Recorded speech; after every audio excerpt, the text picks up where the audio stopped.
রাসূলুল্লাহ সাল্লাল্লাহু আলাইহি সাল্লাম বলেন, আমার উম্মতের সকলকে ক্ষমা করে দেওয়া হবে, তাদেরকে ক্ষমা করা হবে না যারা গুনাহ প্রকাশ করে। এবার আল্লাহ রসুল বলেন গুনাহ কিভাবে প্রকাশ করে, দেখেন মিলে কিনা।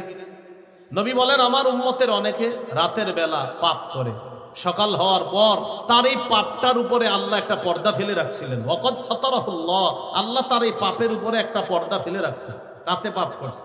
এখন সকালবেলা বন্ধুদের কাছে বলে বেড়ায়, আমিলতুল বারিহাতা কাযা ওয়া কাযা, আমি রাতে এই পাপ করছি, নাউজুবিল্লাহ। বন্ধুদের কাছে বলে বেড়ায়, আমি কালকে এই নাটক দেখছি, এই সিনেমা। ফেসবুকে স্ট্যাটাস দেয়, এই নাটকটার আমার এই অভিমত। ডিয়ার ফ্রেন্ডস, তোমাদের কি অভিমত? প্রত্যেকে তার অভিমতগুলা ব্যক্ত করো। কি সুন্দর ডিজিটাল পদ্ধতির গুনাহ। নাটক দেখে আবার লিখতেছে যে আমি এটা উপভোগ করলাম, তোমরা কেমন উপভোগ করছো বলো। তখন রাত 3টা-4টার দিকে একটা স্ট্যাটাস দিয়ে ঘুমায়া যায়, ডিয়ার ফ্রেন্ডস, আবার তোমাদের সাথে আবার আগামীকাল দেখা হবে, এটা বলে দেয় সিও টুমরু ইত্যাদি একটা দিয়ে লিখে দিল, কালকে দেখা হবে, আবার দেখা হচ্ছে। হজরত বিশাল বড় এক পোস্ট দিয়ে দিবে, 3টা-4টার দিকে পোস্ট দিয়ে। আমরা যারা ইসলামী মাইন্ডের, আমাদেরকে নসিহত করে, হুজুররা যদি এইভাবে চলে তাহলে আশা করি ইসলামী হুকুমত কায়েম হবে। এরকম একটা স্ট্যাটাস দিয়ে 4টা বাজে ঘুমায়া গেছে, আর বন্ধুদের কাছে দোয়া চাইছে। ফজরও পড়ে নাই, সকাল 10টার দিকে উঠছে। উনি আমাদেরকে, হুজুরদেরকে ইসলামের রূপরেখা শিখেছে। উনি খুব টেনশনে আছে, চিন্তিত আছে বিষয়গুলো নিয়ে।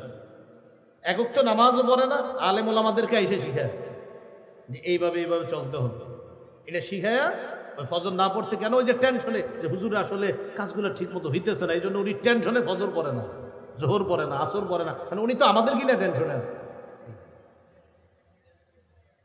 তো পাপ ফেসবুকে এখন বলে বেড়ায়। আমার বয়স্ক যারা আছেন, আমার বয়সী যারা ছোট বড় আছে, পায়ে ধরি হাতে ধরি, পাপ হয়ে গেলে ক্ষমা চান, এটা বলে বেড়ায় না। বলে তো বেড়ায়, ফেসবুকে দিয়ে বেড়ায়। ফেসবুকে দেওয়া মানে পুরো দুনিয়ারে আপনি জানেন, সাক্ষী রেখে ফেললেন। আল্লাহর রাস্তায় এই কাজ ভবিষ্যতে আর করেন না। ফেসবুকে যারা এই জাতীয় লেখা লিখে ফেলেছেন, ডিলিট করে দেন, তাড়াতাড়ি রিমুভ করেন, এটা সরিয়ে ফেলেন। সাক্ষী কারে বানাইতেছেন আপনি?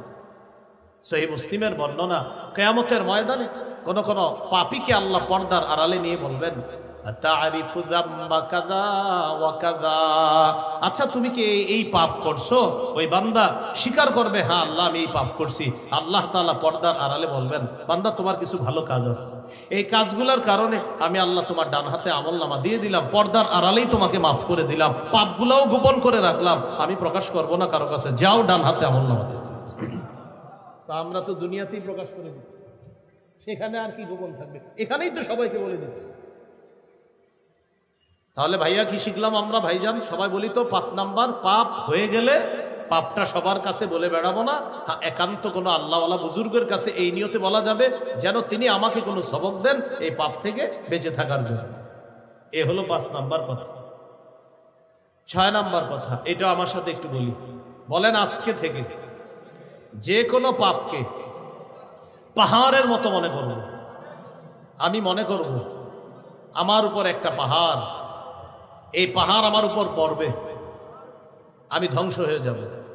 তাহলে আজকে থেকে যে কোনো একটা পাপ মনে করব পাহাড়, এই পাহাড় আমাকে ধ্বংস করে দিবে। এটা আমার কথা না, সহিহ বুখারীর বর্ণনা, আব্দুল্লাহ ইবনে মাসউদ রাদিয়াল্লাহু তাআলা আনহুর বর্ণনা। তিনি বলেন, ইন্নাল আবদাল মুমিনা ইয়ারা যুনুবাহু কাআন্নাহু কাঈদুন তাহতা জাবালিন ইয়াখাফু আন ইয়াকা আলাইহি।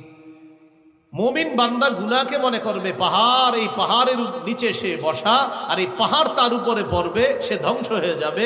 তো মুমিন বান্দা মনে করবে সে একটা গুনাহকে, যে আমার উপর পাহাড়, আমি পাহাড়ের নিচে বসা, এই পাহাড় পড়বে, আমি ধ্বংস। আর পাপাচার, ওয়া ইন্নাল ফাজিরা ইয়ারা যুনুবাহু কাযুবাবিন মাররা আলা আনফিহি। পাপাচার গুনাহকে মনে কর, চোখের পানি ছেড়ে দিয়ে বলতেছে, ভাই আমার গত 10 বছর 15 বছর একক্ত নামাজ কাজা হয় নাই, আজকে হঠাৎ শয়তানের ধোঁকায় বা কোনো কারণে আমার একক্ত নামাজ কাজা হয়ে গেছে, এই জন্য আমার মনটা এত খারাপ। ইমানদারের হালাত হবে এমন, তার একক্ত নামাজ ছুটে দেবে। আর পাপাচারের নামাজের পর নামাজ ছুটবে, বলবেন নামাজ পড়লা না? পড়ি নাই তো কি হয়েছে, কালকে পড়বি। এই ফজর বললি না কেন? কি হয়েছে পড়ি?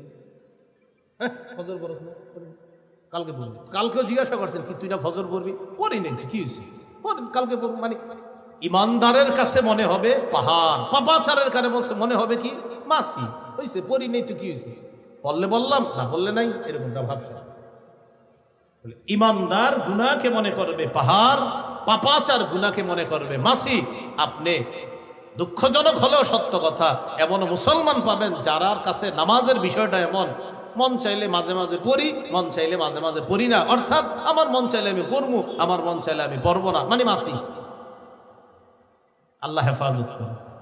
বলেন, নামাজ কি মন চাইলে পড়া, না পড়তেই হবে? আল্লাহ আমাদেরকে কথাগুলা বোঝার তৌফিক দান করেন।